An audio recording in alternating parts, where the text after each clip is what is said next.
Acolho quem está aqui no Santuário Frei Galvão, você que nos acompanha pelos nossos canais no YouTube, você que está conosco pela TV Evangelizar, aplicativos, rádios irmãs, você que vai participar desta pregação depois que ela foi aqui realizada. Meus irmãos, estava lá em casa com as minhas anotações, e o que eu quero partilhar com você hoje, preparando o momento oracional, são as ciladas que o mal prepara para a nossa vida, e se a gente não sabe, a gente cai.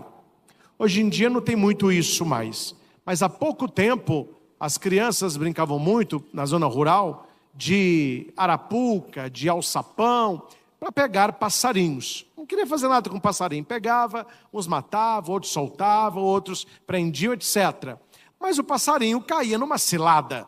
Ele via uma comida, ele estava com fome, ele ia então comer, e ali ele caía na prisão. Assim acontece com o rato na ratoeira. Muitos ratos ainda caem na ratoeira, porque eles ainda não descobriram por que o queijo é de graça. E as pessoas vão caindo nas ratoeiras da vida também. Mas tem que desconfiar das coisas, gente. A gente tem que ser igual a minha avó falava, fica com o pé atrás, não é? A gente tem que desconfiar das coisas. E por que muitas pessoas, elas caem na garra do mal e ficam contaminadas e sentem uma vida cansada, sem ânimo nenhum? Você sente que na sua vida as coisas não prosperam? São pessoas que mudaram de gênero, de temperamento. Você era de um jeito, está de outro. Você era uma pessoa muito forte, você se sente uma pessoa muito fraca. Você era uma pessoa muito paciente, você não tem mais paciência nenhuma. Tudo que você pegava para fazer, você terminava. Hoje você começa muita coisa e não termina nada. Por que essas coisas vão pesando a nossa vida? Pode ser que o mal, ele encontrou uma brecha na sua vida e ele usa essa brecha para jogar você numa cilada e você cai. Muitas pessoas pensam, e a maioria de vocês, certamente até hoje, pode ser que pensavam assim, que para o mal entrar na sua vida, você precisa apenas procurá-lo. Precisa fazer um trabalho, mexer com coisas do mal, com magia negra, com missa negra, aí que o mal vai entrar. Ah não, padre, eu não faço mal para ninguém, a minha vida é muito tranquila, o mal não está preocupado comigo. Então nós veremos hoje que um caminho que o mal, ele tem entrado na vida de muitos e tem atormentado as pessoas, é quando nós não cuidamos do nosso lado emocional. Uma pessoa que não está em equilíbrio com ela mesma, ela está abrindo uma brecha para o mal. Deus, ele entra na nossa vida pela porta que a gente abre. O mal, ele entra pela brecha que a gente não fecha. Então, são 7 brechas principais que muitas pessoas têm na vida. E essas brechas é como se fosse uma porta, algo que permite que o mal ali adentre.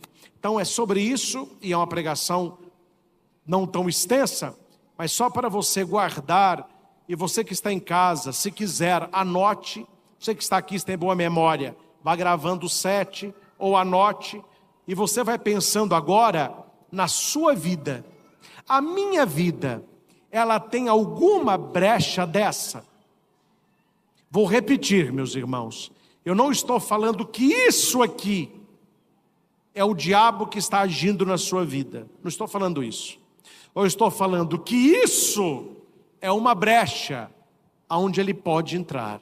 E ele vai entrar, e ele vai semear, e ele vai piorar, e ele vai mexer com a sua mente.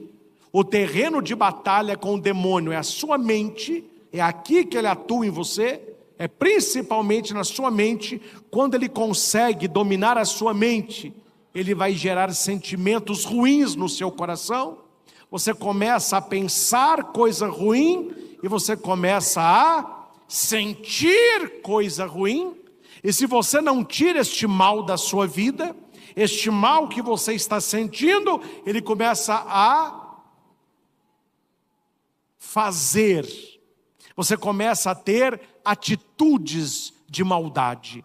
Começa no pensar, ele vai dominar o seu sentir, e ele vai influenciar no seu agir. Então veja, como que eu curo uma ação maléfica? Indo no sentimento que a gerou. Ódio, raiva, inveja, soberba, etc. Como que eu curo um coração ferido? Atacando o pensamento que o gerou. O coração ferido é filho de um pensamento malvado. E toda atitude maligna, ela origina num coração que não vigiou e foi dominado por um pensamento que deu brecha para o mal agir. Quando eu atendo pessoas, e as pessoas pedem oração para pessoas que estão sendo tentadas, estão sentindo uma presença do mal na sua vida, não adianta, não é mágica. Aí eles acham que o padre é um mágico. O padre vai lá em casa, joga uma aguinha benta, faz assim o mais e resolveu tudo. É um mais, né? Faz o mais assim. Primeira coisa que eu converso com a família, eu tenho que descobrir a origem do mal. Se eu não descubro a origem do mal, eu posso colocar na cabeça do sujeito a cruz lá do exorcista, a pessoa vai manifestar, vai quebrar tudo, depois ela volta, mas o mal ali está. Tem que fechar a brecha. Então nós temos que chegar à origem do problema. Esse é o mais difícil. Você tem que conversar com a pessoa, conversar com a família dela, ver o que está acontecendo, até que você identifica a brecha. E aqui, eu quero ser breve, mas com exemplos claros, trabalhar as 7 brechas que o mal usa para entrar na sua vida. Não é que o mal colocou isso aí, mas ele usa isso para entrar na sua vida. Sem mais delongas. Primeira brecha, o medo. Na Bíblia, o contrário de medo não é coragem. Guarda isso no seu coração. O contrário de medo é fé. Na primeira carta de João ele diz: aquele que teme não ama, e aquele que ama não tem medo. Não é esses medinhos que a gente tem, não. É um medo em si. E como é que eu venço esse medo? Acreditando que Deus cuida de mim. Acreditando que eu tenho um anjo da guarda. Hoje à tarde eu estava fazendo as minhas anotações aqui no celular, eu fiquei até, não chateado, mas pensativo. Eu queria ter o meu caderno de pregação, que era uma pregação boa para fazer em outros lugares, mas eu fiz a anotação no celular. Tá bom, depois eu passo. Aqui pôs, ó, o medo nos impede de avançar na vontade de Deus. A pessoa medrosa faz a vontade dela, ela não faz a vontade de Deus. E o diabo usa o medo para nos fazer duvidar do poder de Deus na nossa vida. Ele age isso. Ah, mas será que Deus faz? Você que está rezando, olha o que está acontecendo. Será que Deus está ouvindo isso aí?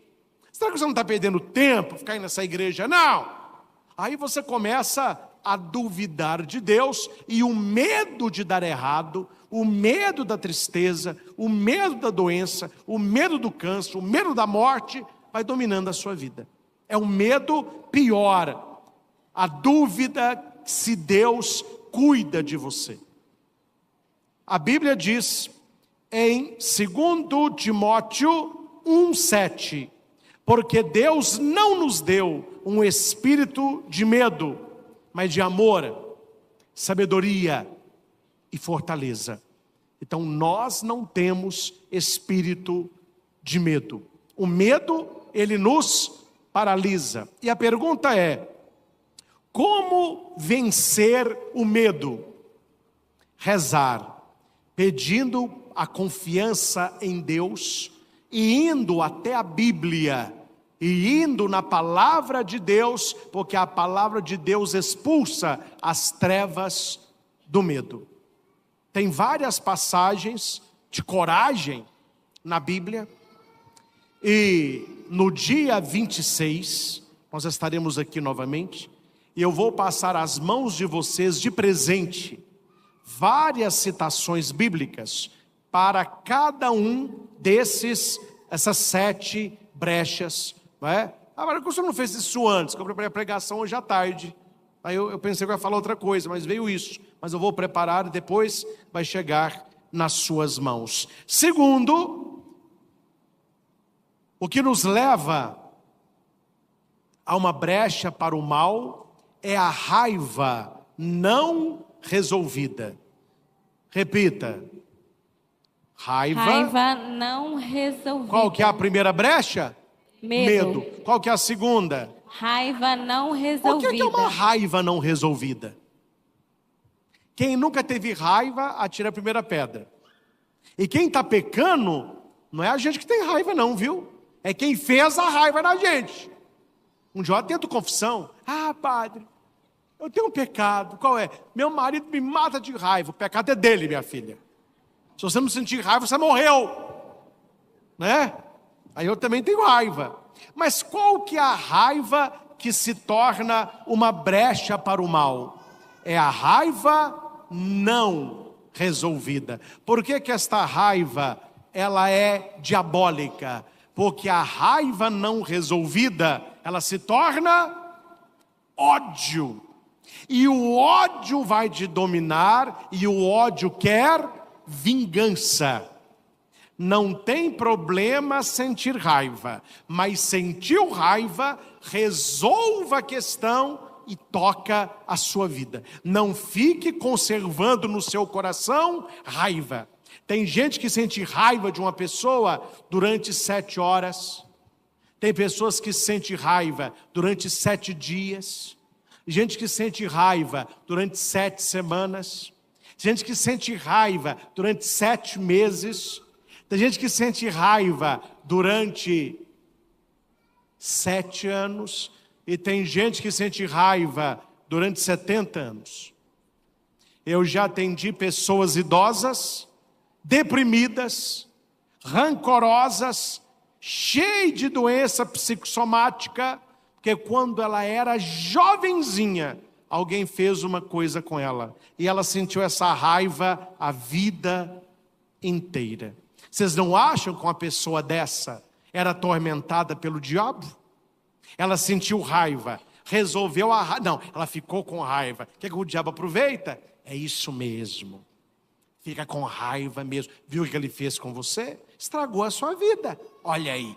E como que vai ser? E a pessoa tem raiva de quem fez, ela tem raiva dos outros, ela tem raiva dela, ela tem raiva da família toda. O diabo usou essa raiva não resolvida para entrar na vida dela. O medo para entrar na vida dos outros.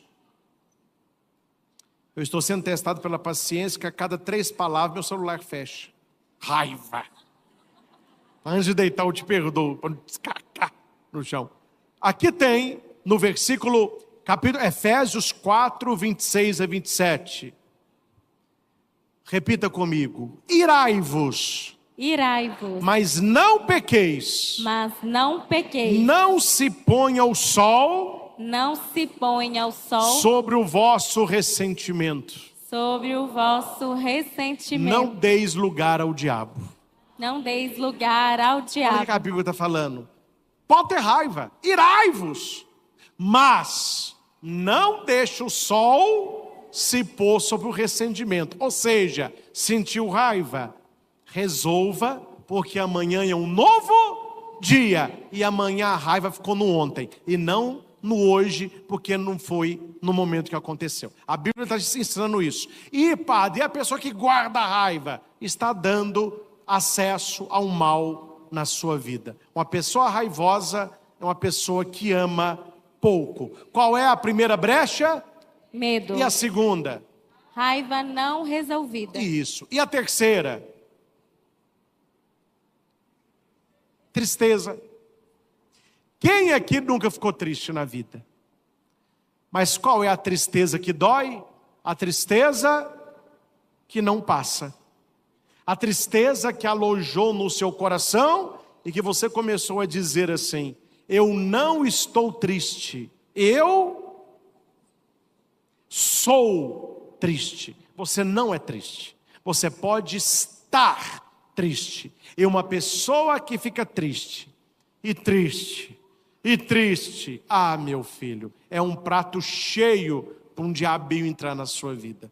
Aí ele entra e vai transformar a tristeza numa tristeza existencial, vai tirar o seu gosto, aí você não quer estudar mais, você não quer namorar mais, você não quer trabalhar mais, você não cuida mais de você, está tudo ruim na sua vida, aí é problema estomacal, é dor de coluna, é dor no joelho, é insônia, é pesadelo, tudo. Por quê? Que começou com aquela tristeza que você tinha que ter vencido, superado, aceitado, e você foi cultivar a tristeza. Você deixou a rosa morrer e cultivou a erva daninha.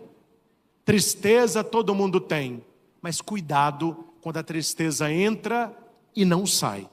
Quando a tristeza entra e não sai. Nós temos em Neemias 8:10, a alegria do Senhor é minha força. Repita. A alegria do Senhor é minha força. Alegria, meus irmãos, não é ficar... Não. Alegria é um sentimento de dentro. É um sentimento de dentro para fora.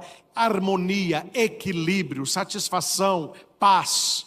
Alegria é decisão. Repita isso. Alegria é decisão. Você pode se decidir: eu vou ter uma vida feliz. Os outros não têm poder sobre a minha alegria. A minha alegria está dentro, né? Cultive no coração as coisas boas, a presença de Deus, e cultive na sua vida alegria nas pequenas coisas. Repita isso. Alegria é decisão. É um exercício que eu faço muito, muito, muito. E eu falo. Eu não faço só não, eu faço e falo. Se eu estou num momento assim que eu acho legal, eu falo: gente, que alegria está aqui, olha que maravilha, olha isso, olha aquilo. Aí alguém me falou uma vez assim: padre, o senhor tem um modo de ver o mundo diferente das pessoas. Eu falei: por quê? Porque o senhor fica falando umas coisas assim que ninguém fala, porque eu encontro alegria nas pequenas coisas. Eu dou aula na Escola Católica Leitaúna, o Colégio Recanto do Espírito Santo, colégio gigantesco que eles construíram lá. E o meu afilhadinho já estudava lá, que é o Marcos Henrique. Foi para o pré agora. Quem começou ontem? A Maria Clara. De saia, a saia no joelho, de tênis, a blusinha branca, a mochilinha. Mas aquilo é para acabar, com o coração dudinho, né? Aí, ontem eu dei aula à tarde, hoje eu vou de manhã. Então eu cheguei lá de manhã, eles estavam saindo do parquinho. Então estavam indo para a sala. Aí lá vai a Maria Clara, de saia, lá no meio dos coleguinhas, não me viu não. Aí eu olhei assim, ela não estava chorando, né? Que é muito pequenininha. Ih, meu filho, estava lá fazendo amizade. Aí a professora falou assim: Maria Clara, olha quem chegou, o Dinho. Aí os menininhos olharam, ei, aí veio os meninos tudo, né? Abraçou um, abraçou, daí ela veio, abracei, falei com a professora: mas que maravilha, como que a gente não tem uma vida feliz? Olha que alegria da Maria Clara aí com os coleguinhas. Aí a professora: quem é esse aí? Os coleguinhas. O Dinho da Maria Clara. Eu falei: não, gente, pode falar o Padre Christian, né? Uma coisa pequena, mas eu não deixo de passar.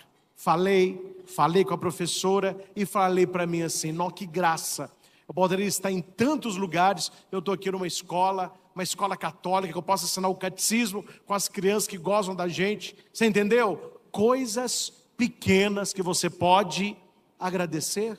Está com um amigo, viu um filme, agradeça a presença dele, saiu, comprou uma coisinha nova, isso mantém a nossa alma acesa, alegria nas pequenas coisas. E guarde uma coisa, viu gente? Quem não acha alegria nas pequenas coisas, não achará alegria nas grandes. Um filho que se alegra com um sorvete que o pai dá, ele vai se alegrar com iPhone também. Um filho que não se alegra com as pequenas coisas, o papai e a mamãe sabem para quem eu estou falando. Você pode estar o iPhone do ano, para ele é obrigação. Não há alegria alguma ali. Não há contentamento algum ali. Que a pessoa ingrata, ela é ingrata não no muito, é no pouco. A alegria não é no muito, é no pouco. E quem vê alegria no pouco, ficará alegre também. Então cultive a alegria no seu coração. Esteja perto de pessoas alegres e cuidado com a tristeza que chega e não sai. Quarto, qual que é o primeiro? Medo. Medo. Segundo. Raiva não resolvida. Isso. E o terceiro? Tristeza. Tristeza. O quarto, a vaidade e o orgulho. Aqui eu vou resumir o papo, gente. O que é vaidade e orgulho? Vaidade não é cuidar de você, não. Tem gente que fala assim, ó, fulano de tal é vaidosa. Não, se você está cuidando de você, não tem problema não. Você não pode ser escravo da aparência. A vaidade na Bíblia, quando fala vaidade, quando fala orgulho, são as pessoas que se sentem melhores que as outras e dependentes de Deus. Isso é a vaidade e o orgulho. O diabo pegou porque ele era muito vaidoso. Lúcifer era muito vaidoso, era muito orgulhoso. Então ele não precisava de Deus e se sentia melhor que os outros. Deu no que deu. E aqui para nós, os homens, você que nasceu assim mais bonitinho, agradeço para a parte do céu. Tem muita coisa que fazer aí não. Homem, meu filho, é com barba e sem barba, com cabelo careca, não tem mais nada para fazer. Mulher, meu filho, a mulher é bela, mulher é bela. A mulher tem 1001 coisas para fazer que ela fica maravilhosa. Não existe mulher feia, existe mulher que não conhece os produtos Jequiti. Então, o marido aí, se der um banho na mulher, meu filho, a mulher vira uma princesa. Então, seja alguém que cuide de você, que goste de você. Há uma norma muito bonita no relacionamento. Quem está do seu lado tem direito de se sentir bem.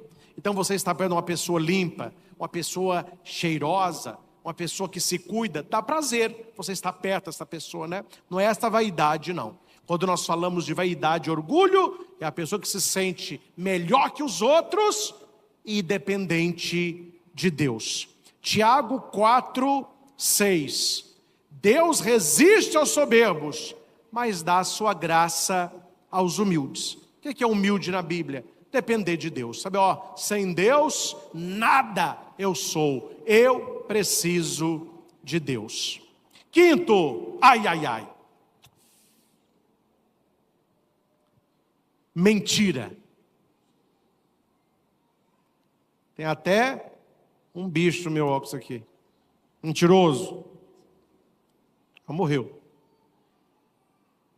Mentira não é omitir. Mentir é transformar o que não é em verdade. Para certas pessoas, omita, mas não minta. Quem é o pai da mentira? E por que a mentira é perigosa? Porque para você sustentar uma mentira, você tem que contar mais 7. Isso a ciência já disse. Você conhece alguém que tem... Hoje não tem muito isso, né? Mas há pouco tempo tinha fama assim. Fulano de tal é mentiroso. Não tinha? Quando eu era adolescente, falava muito isso. Fulano de tal é mentiroso. Vive falando inverdades. Mentira. Por que acontece isso com o mentiroso? Porque ele conta uma mentira e para sustentar a mentira ele vai contar outra mentira. É assim que começa. Olha para cá. Traição. Começa uma mentirinha. Olha, amor, você atrasou hoje. Eu estava com meus colegas. Olha, amor, você dormiu fora. Plantão na empresa. A mentira. Guarde uma coisa. O pecado é irmão da mentira. Para sustentar um pecado, você tem que... E a pessoa que mente, ela está abrindo uma brecha para que o mal tenha acesso na sua vida. E começam com mentiras que muitos dizem inocentes e vão crescendo até chegar num ponto que você não consegue mentir mais. Aí, a minha avó dizia que o diabo tem 7 capas, e que cobre muito bem. Mas quando cai uma, cai as 7. Jesus vai dizer, não há nada de escondido que não venha a ser revelado, não há nada de oculto que não venha a ser conhecido. Se o diabo é o pai da mentira, Jesus é a verdade. Então cuidado para que a mentira não vá entrando na tua vida. João 17:17, santificai-os na verdade, a tua palavra é a verdade. Não é fácil ser verdadeiro no mundo de hoje, mas quando você acordar, peça ao Espírito Santo, eu te consagro a minha língua, para que eu seja verdadeiro. E outra coisa, gente, você pode ser uma pessoa verdadeira e muito simpática. Você pode ser uma pessoa muito franca e muito agradável, né? Eu posso falar porque eu melhorei muito, graças a Deus. Mas quando eu era padre novo, eu era muito verdadeiro, mas eu era grosso. Aí as pessoas falavam, ih, esse padre xinga demais. Vive xingando, não é? As pessoas também me faziam raiva, né? Aí, mas não deixava a raiva passar por todo dia, porque o povo faz raiva nos padres, vou te contar. Mas hoje em dia, eu continuo corrigindo, que é a minha função. Continuo apontando, mas de maneira mais polida. Eu corrijo a atitude, mas não humilho a pessoa. Então, padre, eu gosto disso aí, porque eu sou verdadeiro.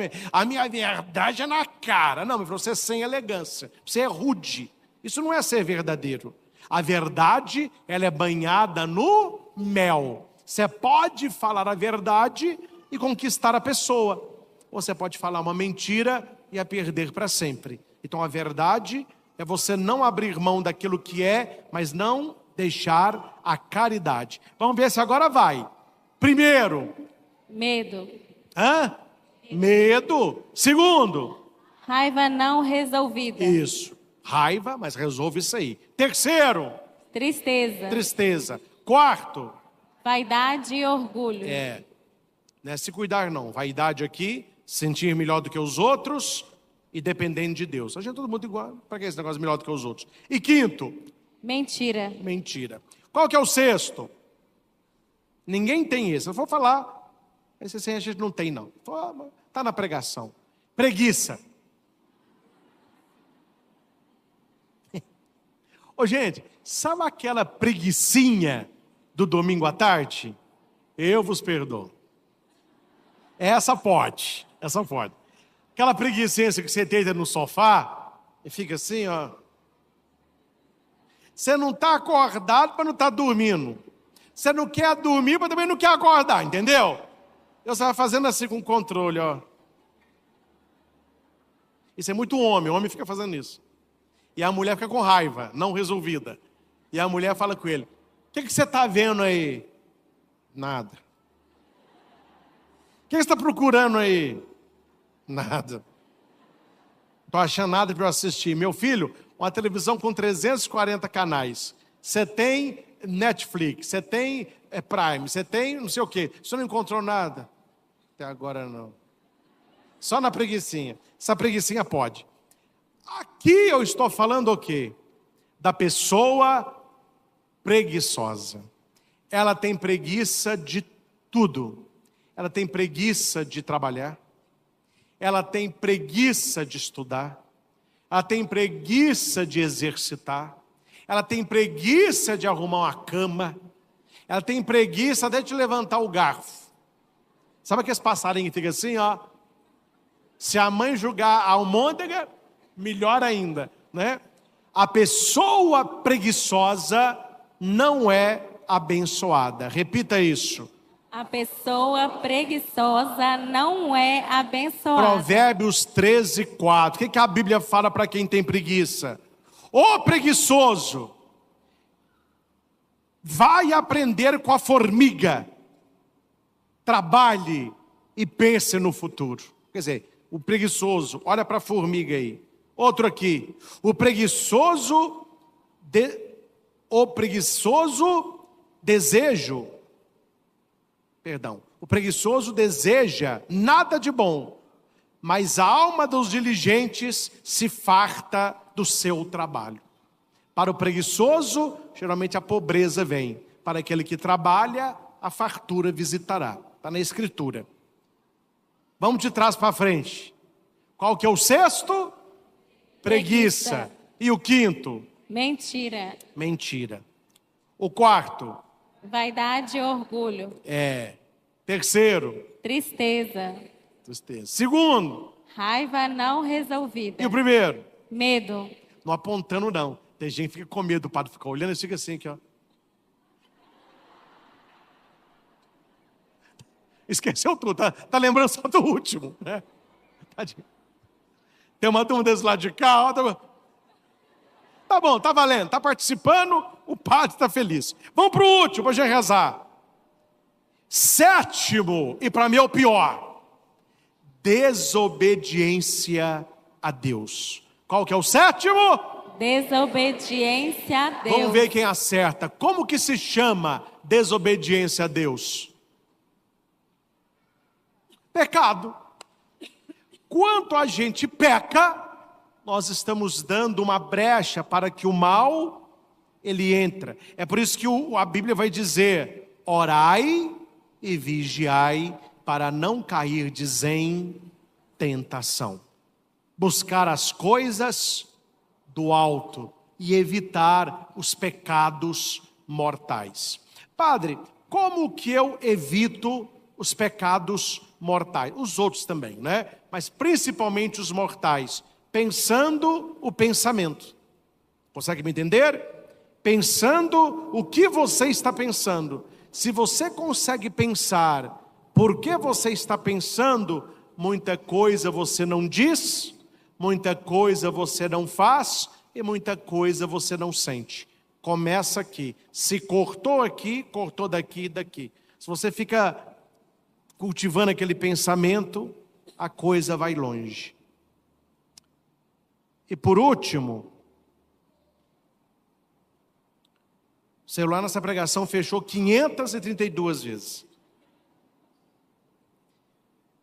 Como resistir ao diabo? Repitam alto: vigilância e oração. Vigilância e oração. Vigiai e orai para não cair em tentação. Mateus 26, 41. Segundo, usar a palavra de Deus. Usar a palavra de Deus. Jesus venceu o diabo no deserto, citando a Escritura, Mateus 4, 11. Terceiro, submissão a Deus. Submissão a Deus. Sujeitavos a Deus, resisti ao diabo e ele fugirá de vós. Tiago 4:7. 4. Vida sacramental. Vida sacramental. Confissão e Eucaristia fortalece a alma. E quinto, comunhão com os irmãos. Comunhão com os irmãos. A solidão nos enfraquece, mas a comunhão fortalece a nossa fé.